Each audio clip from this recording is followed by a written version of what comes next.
First of all, I want to make sure you guys know that this presentation isn't about my artwork, it's about you all. And one of the things that I try to do with my artwork is tell our story.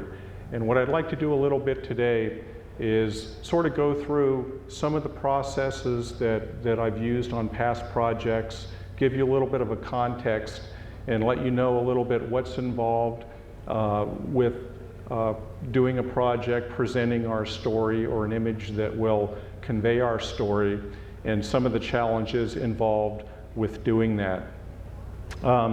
As Gary mentioned, I've been doing artwork for about 30 years, and I've always loved aviation art. And let me get my glasses on here and undo this keystroke that I just did.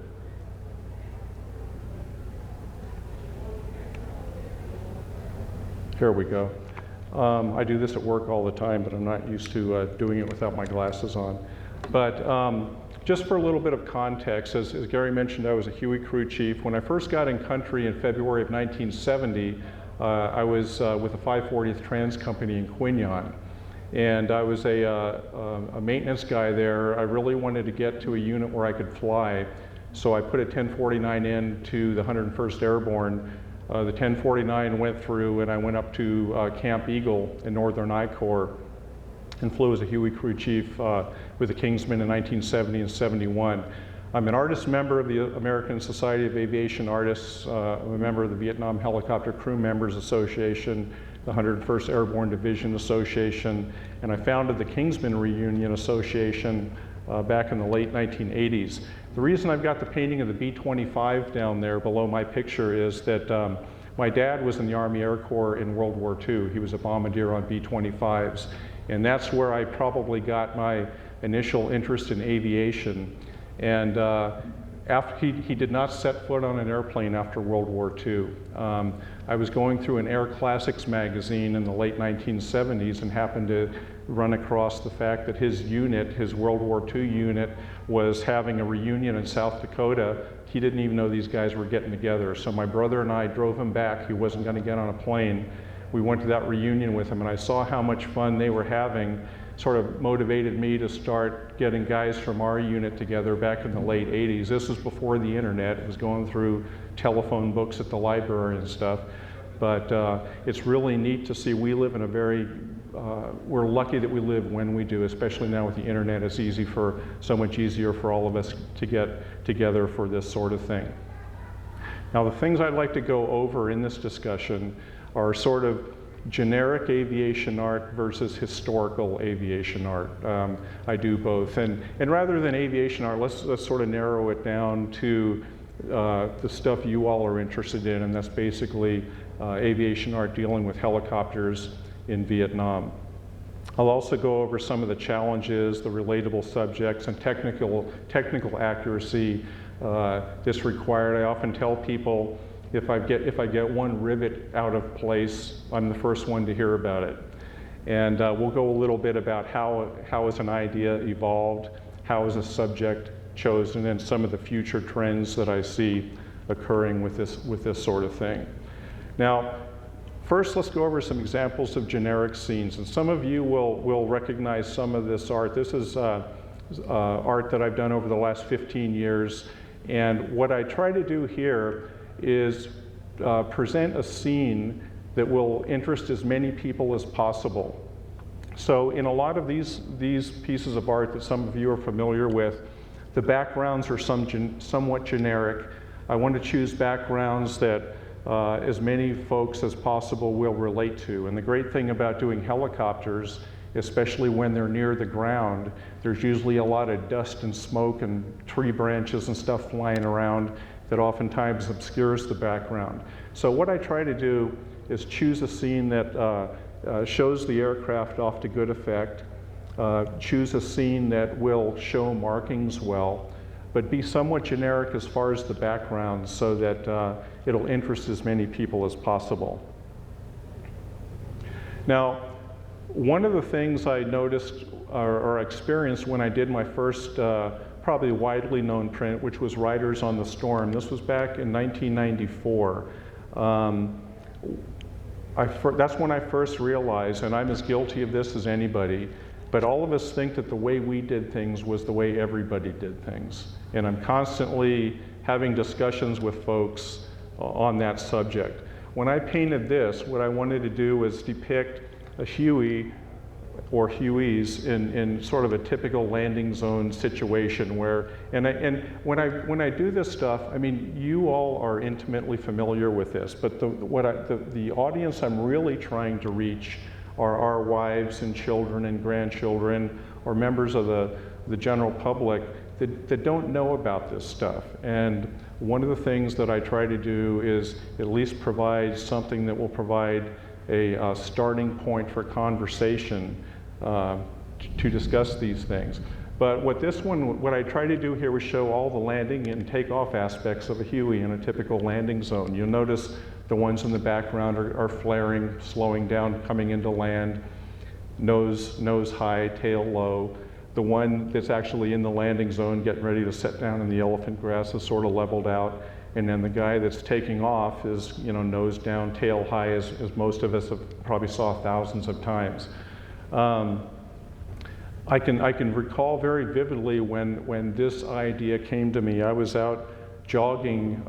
This was back when I was young enough to still jog, and I was running. I said, "Yeah, I'm gonna do this scene. I've got it in my head."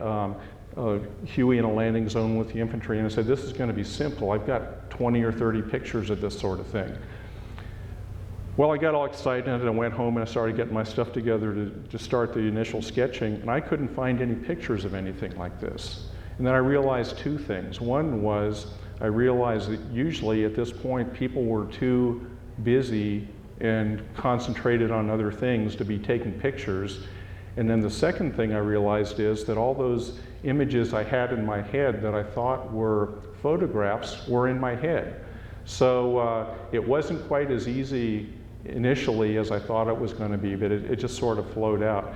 But getting back to the point of the way we did things was the way everybody did it, I proudly brought this to the one of the first VHPA conventions I attended in the early 90s. And all these CAV guys were coming up to me and said, "We didn't have that many slicks. We never flew with that many slicks." I said, "What do you mean you didn't fly? Didn't everybody do it that way?" And me being the typical know-it-all, I thought I knew everything. And this whole thing has been very humbling too, because I realize how much I don't know and how much I've learned a heck of a lot over the last 15 or 16 years I've been doing this, talking to folks that have been in other units, did things differently than the way we did it. I was in a lift company in the 101st in 70 and 71, and we had 20 slicks in our company, and we would typically go out, if there was such thing as typical, maybe 5 or 10 ships, often single ship LZs, and with gun support and stuff. But I found out, okay, some of the cab units didn't have all these slicks. So I learned a lot in doing this sort of thing. Another thing was the good old Loach. Now, Loach crews are near and dear to my heart. They're sort of a special breed of people. And I've probably had more arguments with former Loach crews than anybody else. Prior to doing this painting in 1996, I think it was, I was on an internet group, and there was a bunch of former Loach crews on this. So I said, okay, I'm going to be smart. I'm going to poll these guys and find out what view I should paint the crew configuration, because I realized sometimes some Loach units flew as depicted here with a pilot in the front and a crew chief in the back. Sometimes they would have 2 guys up front. Sometimes they would have crew chief in the back, a pilot in the front, an observer in the left front. So they did it all kinds of ways. So I'm going to be real smart and poll these guys. That's going to save me a lot of work when it comes time to customizing or personalizing these things down the road. So I polled them, and it came out about a third flew with 2 guys up front, a third flew with 3 guys, and a third flew like this. So it didn't save me any work. But I'm constantly going around and around with these guys. We had seats in the back, we didn't have seats in the back, and we flew lower, we flew higher, all this sort of thing. So it's very, very difficult. Everybody did things differently. There were some tactics that were fairly common, but a lot of the detail stuff was done differently. And even as the war progressed, say from 64 on through 73 or so, when we were actively involved, even within a unit, tactics changed and markings changed, and obviously uniforms and some of the equipment changed. So that's always quite a challenge to depict. Now, another challenge is relatable subjects and technical accuracy. Another thing I found, and I'm sure all of you guys have witnessed this firsthand when you're standing around the bar, but you talk to 10 guys that were on the same mission and you get 10 different stories of what happened. And then somebody comes up and shows them a photograph that proves they were all wrong. And so this is an interesting challenge also. I'll talk a little bit more about this particular piece in detail in a minute. This is one I did for the 7 of the 17th Cav that depicted an actual historic event in 1969 where the RTO, sort of in the lower center there, actually dove on a grenade the next day, and his actions saved a lot of guys, and he was the recipient of the Congressional Medal of Honor. But we'll talk a little bit about that one in just a second. Another thing is markings for given units changed a lot, not only with time, but also you could have aircraft in the same unit at the same time and the markings were not similar. A lot of units, a lot of the 1st Aviation Brigade units and so forth had quite a bit of leeway on what they could do as far as nose art and stuff. Most units had sort of a standard official Army authorized designations, designating battalions and companies and that sort of thing. But you know, if the crew chief had a couple cans of paint or whatever, you know, they'd end up maybe putting some unofficial nose art on the aircraft. And what I'm showing here are 2 depictions of an aircraft that flew with a unit. I believe this was the 174th. I believe this was the maintenance ship for the 174th, the Witch Doctor. And just over a period of a couple months, they had, I believe it was 2 separate aircraft, but each aircraft had different nose art, probably based on whoever the crew chief was or the aircraft commander was. So if you see the markings back on the tail boom on the side, the stripes, that stuff didn't change, but the nose art could change. And then the one depicted on the right there was actually weathered nose art. The crew chief that had this one had it maybe 6 months, got it 6 months after the original nose art was painted on, so it's like eroded off and all that kind of stuff, and that's the way he wanted it. So a lot of guys really get into a lot of detail. Some guys say, give me a picture of a helicopter. Other guys want it right down to the last detail with bullet patches 3 inches from this rivet and all this kind of stuff. And as you can imagine, I've heard some interesting stories over the years in doing this sort of thing. Artistic license, the customer is always right. Every once in a while somebody will ask me to do something that I don't think that probably they really did, but I'm not going to argue with them. You all know you don't want to argue with people in this bunch. You always end up losing. This is a painting I did some years ago depicting the TBF Avenger that the first President Bush flew in World War II, flying in formation with the F-106 of the Texas Air Guard, or excuse me, F-102 of the Texas Air Guard that the current President Bush flew in, and I've got him flying over Mount Rushmore. Now this would never happen in real life.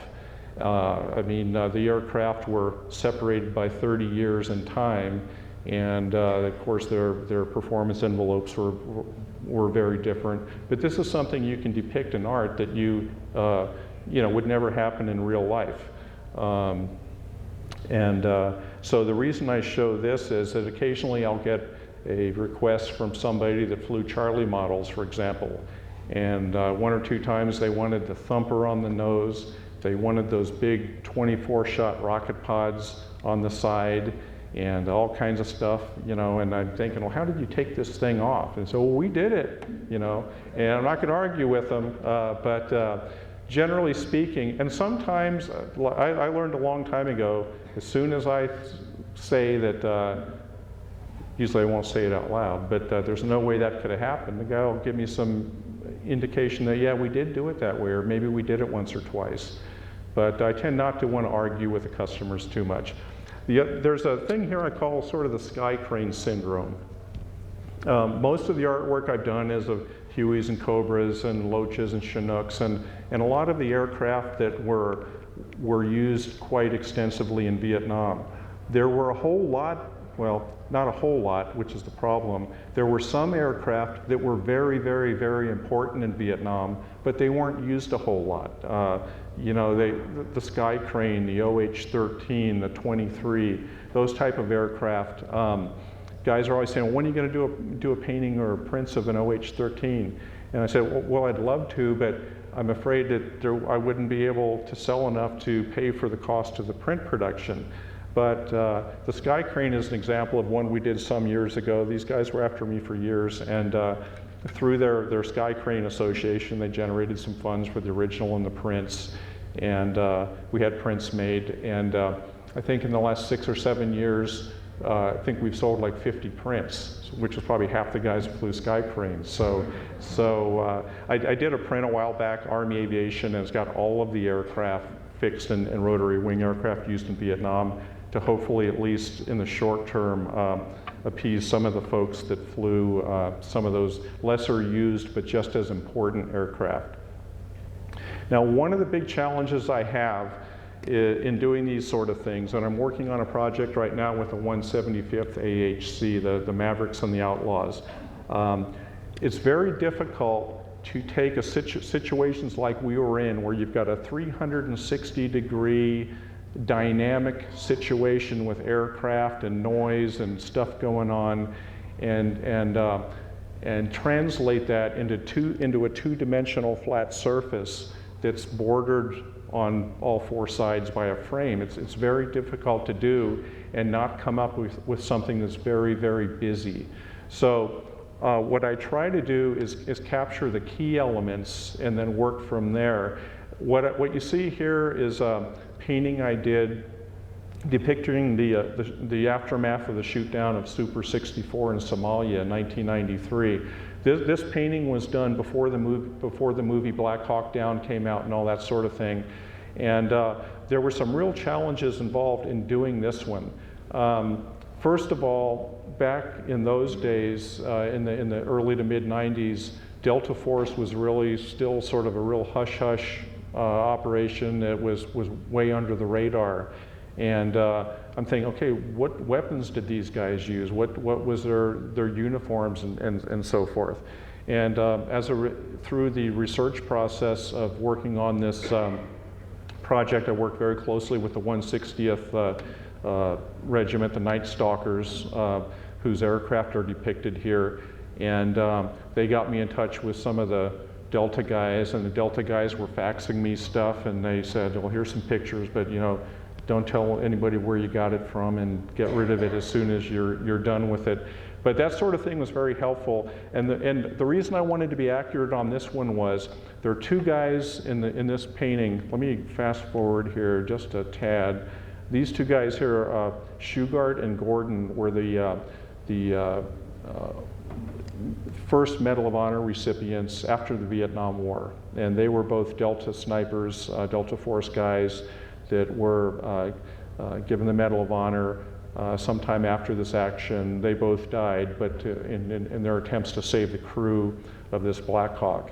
And so I wanted to make sure that I was depicting them as accurately as possible. Folks were even sending me, you know, pictures of them. I think they were both master sergeants, but sending me pictures of them, and other guys were telling me the weapons they used and stuff. Now, a lot of this stuff came out later when the book Black Hawk Down came out, and the movie and so forth, but this was done before that, so it was a little more challenging to do. So I wanted to make sure that I portrayed them right. The other thing I wanted to make sure that I did was portray the full crew to honor the full crew of Super 64 without getting into too much gory detail. But this is a close-up of the aircraft, and the sole survivor of this, Mike Duran, he's the one sitting in the pilot's seat there shooting his an M5 through the windshield. Obviously, he was a survivor, and so he was very helpful in this project. But I also wanted to depict the other pilot there who lost his life, and the crew chief and the door gunner.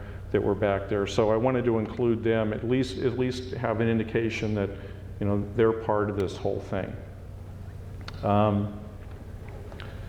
As I said, the overall scene, you know, you've got the Somalis coming in and rushing the crash scene. You see an RPG whizzing right under the other Black Hawk that's flying overhead. But again, I wanted to illustrate this because you've got these dynamic situations, and it's very difficult to get all that stuff into the borders of a frame without it being too busy.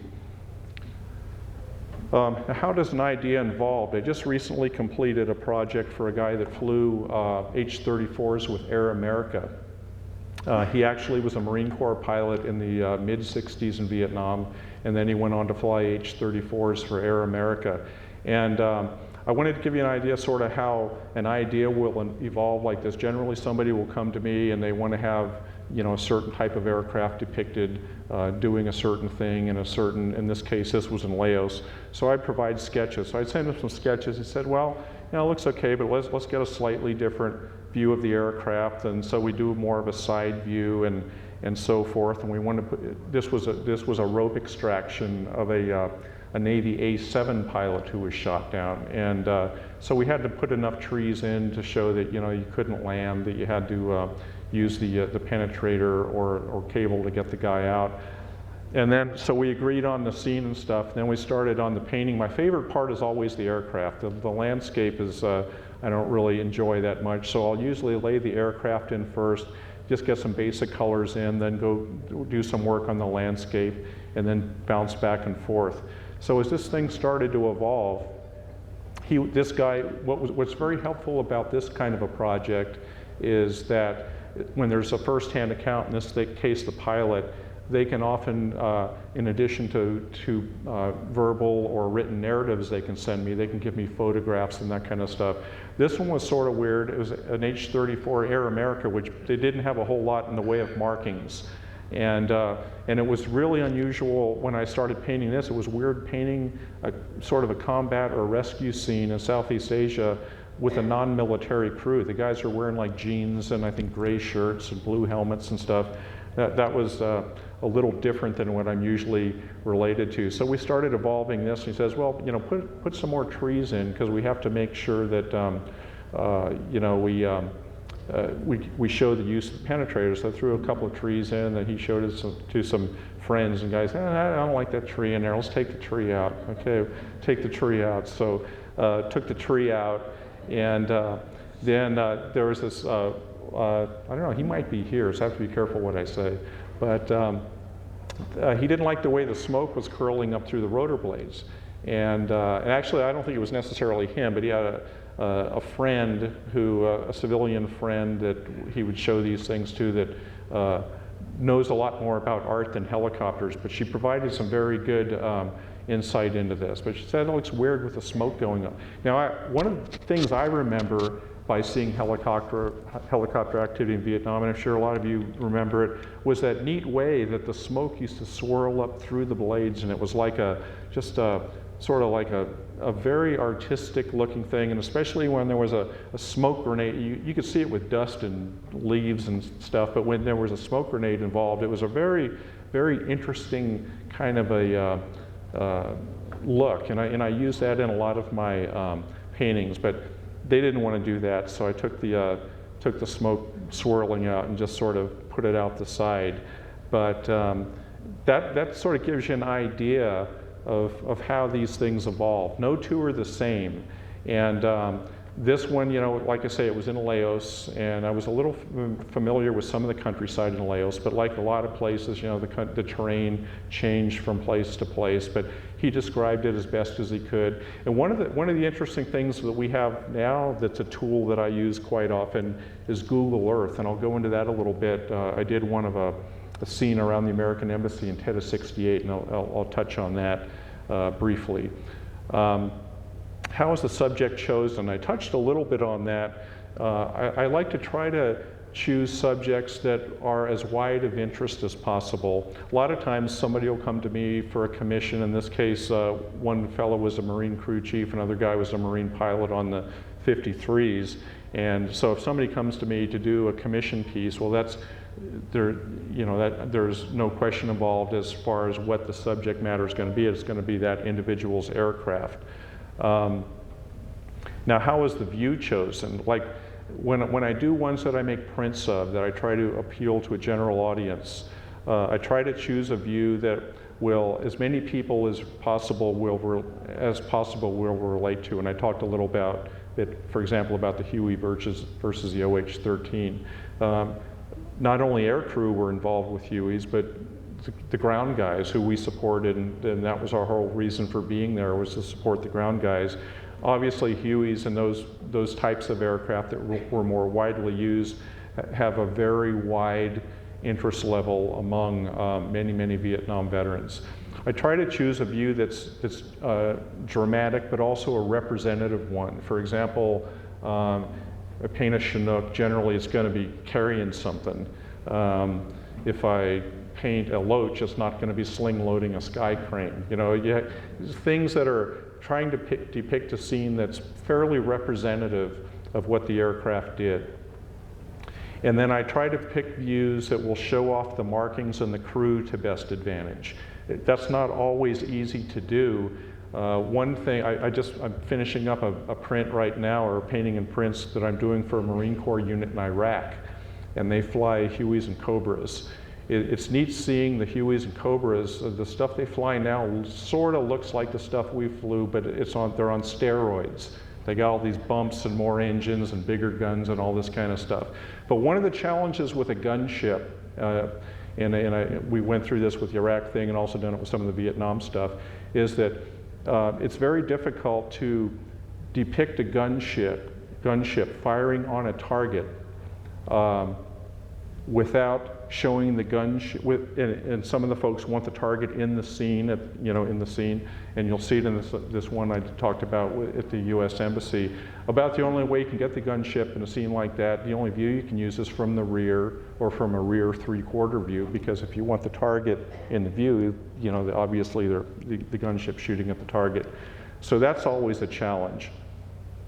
As I mentioned, I try to pick a scene that will represent the aircraft and the actual usage that the aircraft was used for. As we all know, we used them for all different kinds of things, a lot of things they weren't originally designed or intended for, but try to pick something fairly representative.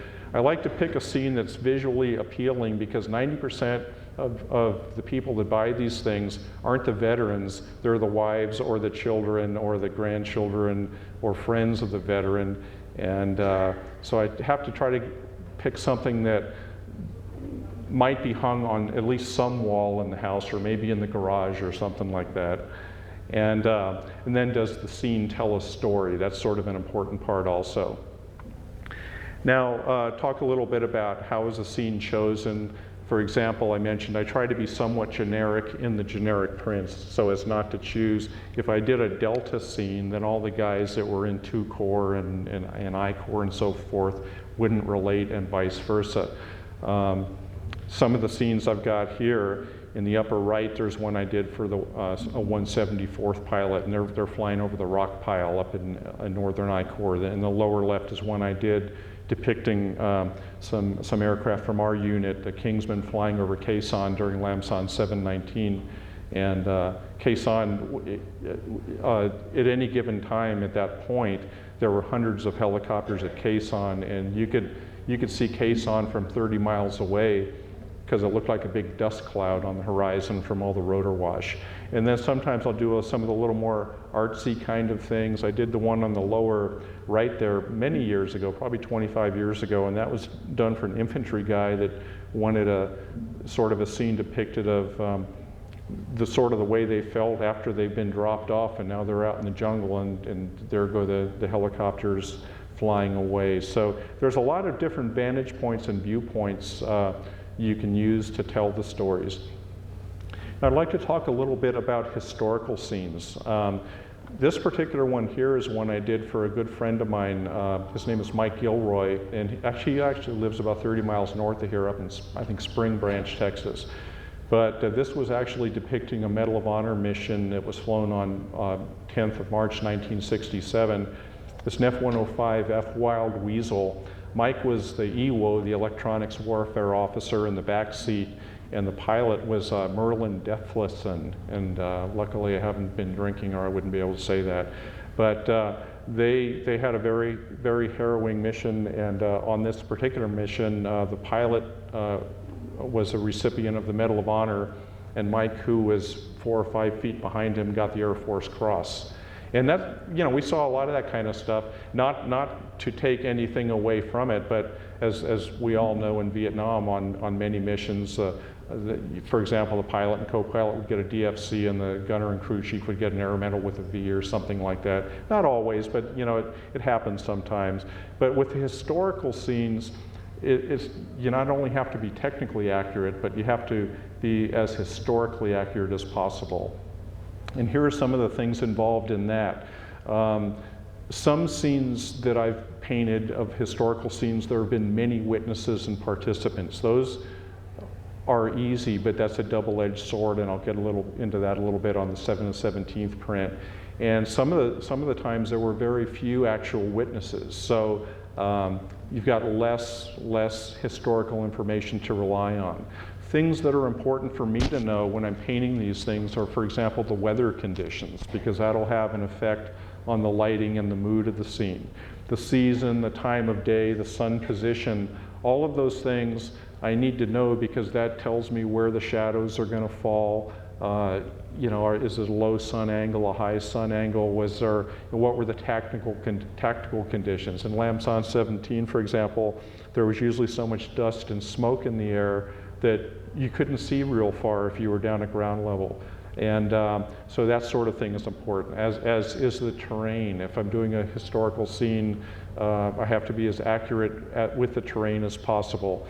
And then, of course, the time period was important, because as we all know, markings, uniforms, weapons, tactics, all of those sort of things changed with different periods of time. Now, to illustrate some of those points, I'll go back to this 7 of the 17th Cav painting. This was C Troop 7 17th Cav. And what I want to sort of try to explain here or illustrate here is how this tells a story. What happened here was a Cobra was doing gun and rocket runs, I guess, on an NVA position, and I don't know whether it was target fixation or what it was. The Cobra mushed out, it didn't pull up, and the Cobra crashed through the trees at this point, and the pilot and the gunner on the Cobra were both killed.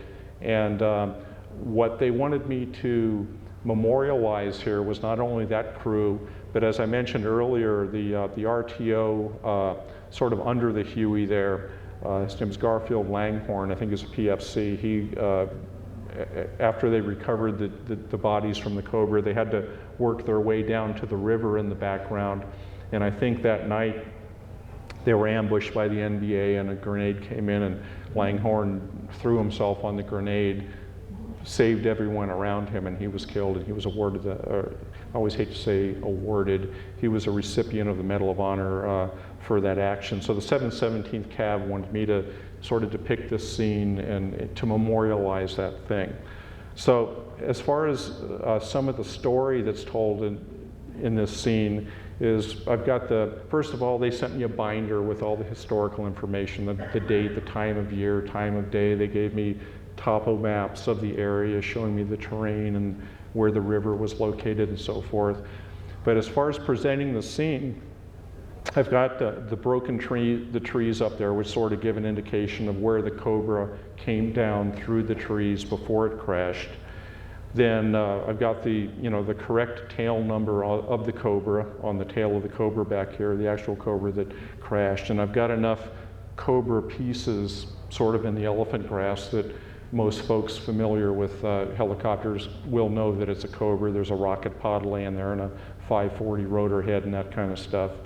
The fire extinguisher, a lot of you guys probably know what that is. A lot of the uninitiated wouldn't, but lots of times when recovering bodies from a fairly fresh crash site and the bodies were still warm and too hot to handle, you could sort of cool them off with a CO2 fire extinguisher. So they're dropping a fire extinguisher down there.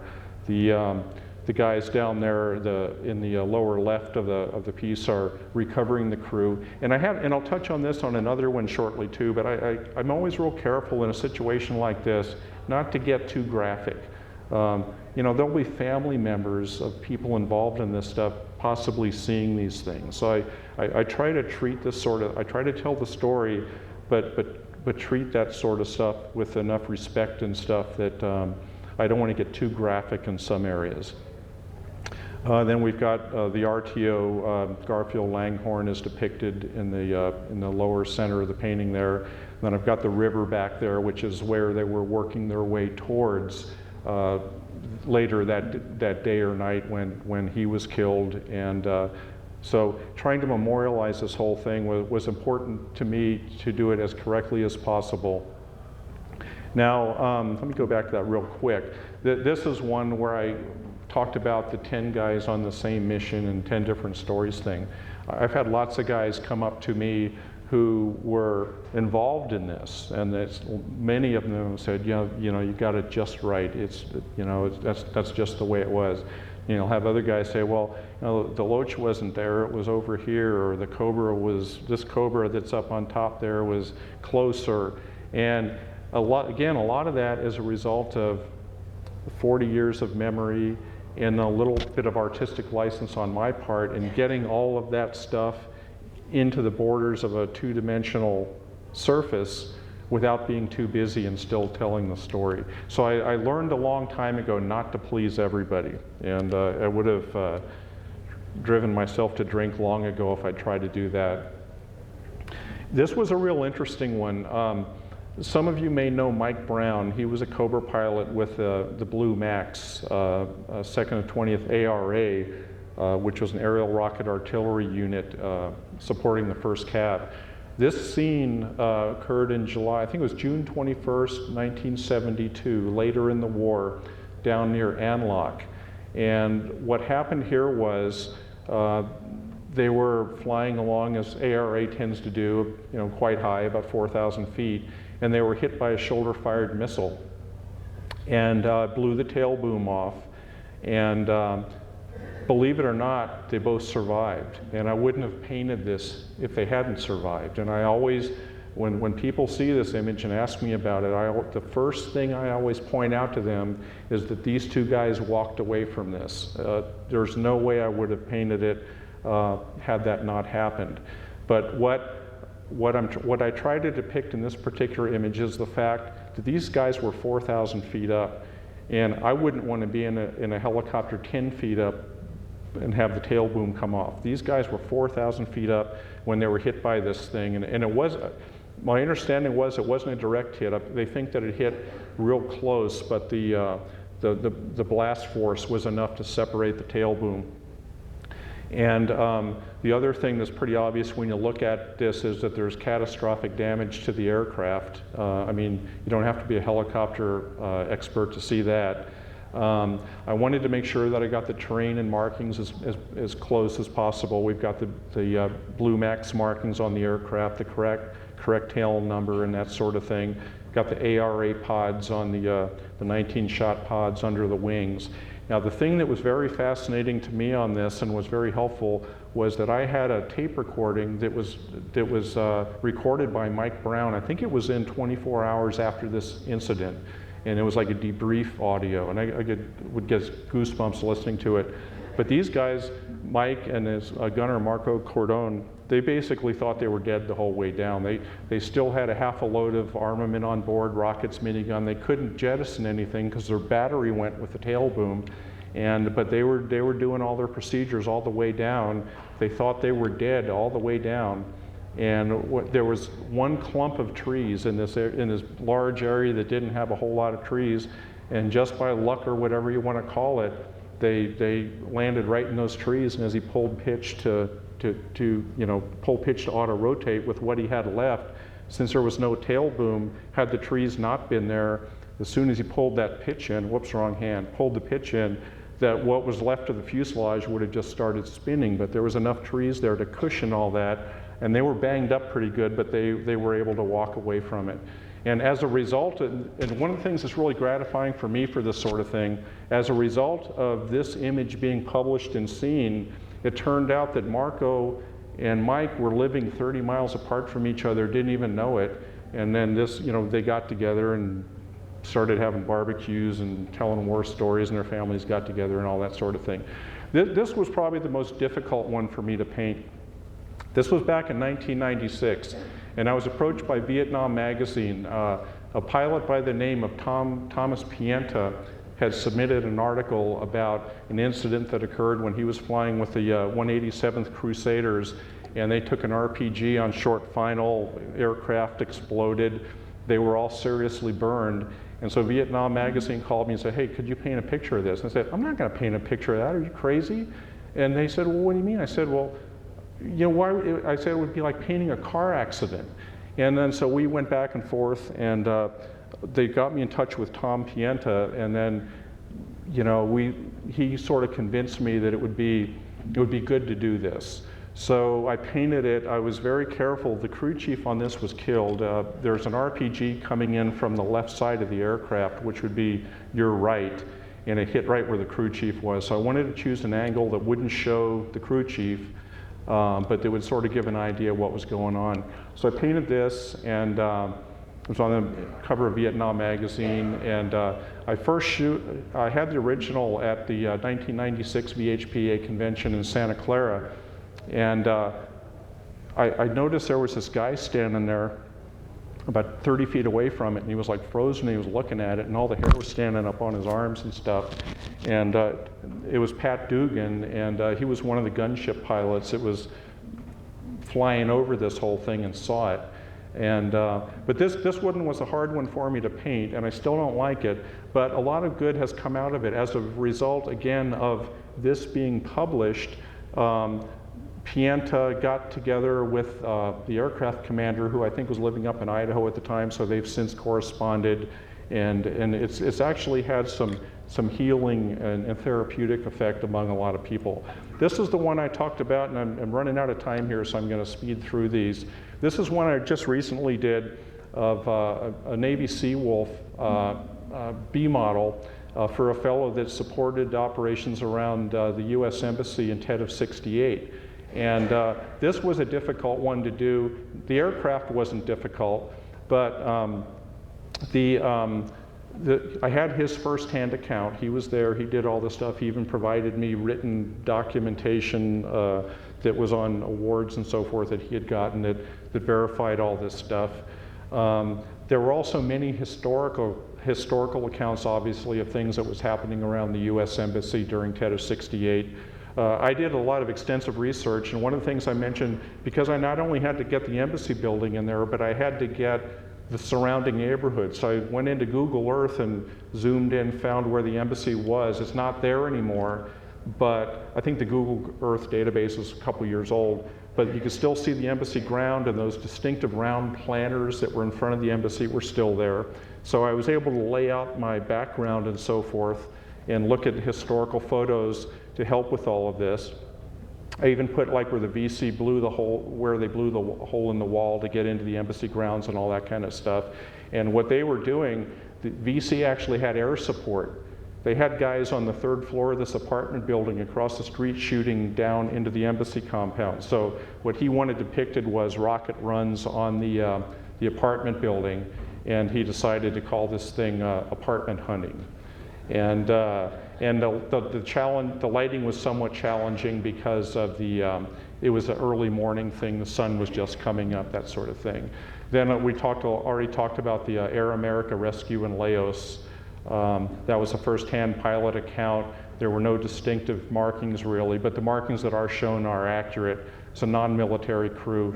As far as telling our story, this is one I did many years ago. This was actually my first print, and this depicted Northern I Corps in Vietnam, called an Eagle's Eye View. This was a 101st area of operations from about mid-68 to early 72.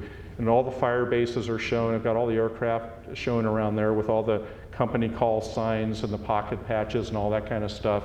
And this was pretty popular for folks that served up in this area. You could tell all your war stories and show people where you were and stuff, and all the stuff was sort of on one print. As far as the future, I've been doing a lot of stuff with the current breed of folks that are in Afghanistan and Iraq, and you know, they're my personal heroes when I see what these guys are going through. What I show here is one, my Passing the Torch print that came out a couple years ago. I've got a Black Hawk in the foreground pulling pitch, and there's sort of a ghostly Huey in the back showing the old Vietnam era stuff. But there's a lot of folks that come to these things who either served in Vietnam and Afghanistan and Iraq, or more commonly folks that flew in Vietnam and have sons and daughters flying over there now. So we'll do these things up with the Vietnam markings on the old man's aircraft, and then the current stuff for the new breed. And then what this picture here shows is, I think this one was one I did for the 48th Blue Stars. The Blue Stars group actually had me do the print, and then we shipped it to the Blue Stars in Iraq. And there are a surprising number of units that we flew with in Vietnam, my own included, that still have the same call signs. The pocket patches are very similar, and it's very neat to see all of that. So what I try to do is tell our story, and we've got some really famous authors here who do a great job. I try to do stuff on the visual end of things, and I think, you know, working together as a team, we can. I would much rather have us tell our story than the news media tell our story. When my girls were going through high school, I'd look at their history books and I saw what they had in there about Vietnam, and it wasn't anything I recognized. So I think the more that we can tell our own story, the more accurate and the better it's going to be for all of us. And I just want to thank you all for all the support you all have given me over the years. It's been an honor to know all of you and work with all of you, and I'm humbled when I'm at one of these things. You know, it's just it's humbling, and I get a heck of a lot of gratification out of this. So thank you for allowing me to speak, and thank you all very much.